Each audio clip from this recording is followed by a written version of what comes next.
Last week, we did a video about winter stove performance when using a hanging kit.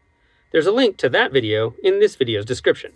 Today, let's build a hanging kit and talk about the benefits of hanging a stove, the risks, and some of the hanging kit design considerations that result.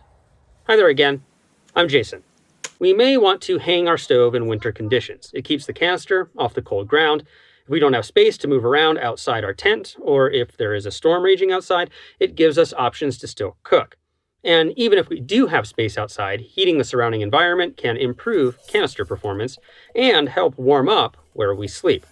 I know, cooking inside. We'll get more into the ins and outs of that whole taboo in another video, because if I just listed some benefits, the risks include immolation, asphyxiation, and even just ruining gear that then brings an entire other set of dangers.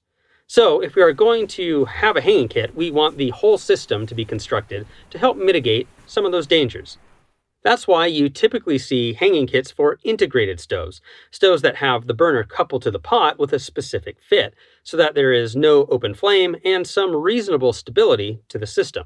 As examples, the wind burner, the reactor, and the family of jet boils all have commercially available hanging kits.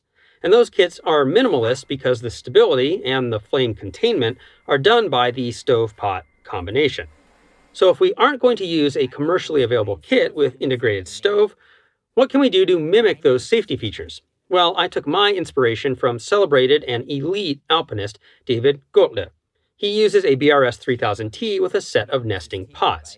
If you saw last week's video, or another video we did on winter stove tests, with another link in the description, you know that I've seen the best efficiency for a winter canister stove from the already integrated Jetboil Minimo. But you also know that, should you only need to be out a night or two, the MSR Pocket Rocket Deluxe tends to perform well enough to still only use one canister for that short amount of time, but then also provide a weight benefit due to the lightness of the stove. Yes, the BRS 3000T provides an even larger weight benefit, but it's demonstrated to me a quite significant difference in fuel economy in winter conditions. So let's build a hanging kit for the MSR Pocket Rocket Deluxe, but I will also be sure to talk about concepts and not just specific measurements, so that maybe this build will give you ideas for whatever stove you prefer. The first thing I did was measure the diameter of the stove with the arms deployed. This determined the minimum diameter of the support pot. Turns out I could use the Toaks Titanium 900ml pot with 130mm diameter. Next, I made a crude but informative model of the pot out of a mildly rigid manila folder, so that I could visualize and test the fit of the build before I ever started cutting metal. Now, what I ended up cutting out of the bottom of the support pot was this strange shape. It is a 1 1/8 inch diameter circle, or 29mm, with a 1.5 inch or 38mm long and 3/4 inch or 19mm wide rectangle coming out of the end. That rectangle is important as it allows us to insert the stove given its piezo lighter, pressure regulator, and valve handle. That rectangle also provides a way for me to bring a lighter up to the burner for lighting. And finally, that rectangle provides airflow. Without some airflow, when we put the cooking pot onto the burner in the support pot, we risk snuffing out the flame. Now, you also see that I have these additional notches cut coming off of that center circle. These are the setting points for the hinges of the stove's arms. They are 3/8 of an inch wide, or 9.5mm, and extend 1/2 inch or 13mm away from the outer curve, and 3/8 of an inch, again 9.5mm, from the inner curve. It is really important to position these notches correctly using the hinge positions of your stove to mark and double check, or the stove won't be stable. Now, I was able to check my model and ensure everything could fit, ensuring that the stove could be placed and was going to work given the tight constraints of the support pot's walls. I used a hole saw appropriate for cutting metal to make the initial hole. Centering that hole is a matter for a framing square or T-square. If we draw any chord from outer edge to outer edge, I can then find the middle point of that chord. From the middle, I can extend a line at a right angle towards the center of the pot. I can repeat that process at least one more time, but 2 would allow for some imperfections. Where those lines coming from the 90-degree angles cross is the center. Using a metal scratch-awl to create a starter hole, I could secure my pot from twisting and use the hole saw to make a centered first cut. Then I used my little cutout to draw the rest of the shape I needed to cut into the bottom of the pot, and I used a Dremel to finish the cutting, deburring where I needed to do so. Next, I needed to create a way to hang the stove. I like the commercially available MSR Windburner hanging kit because it has 4 strands, which adds stability over 3, and is adaptable due to its simple clips.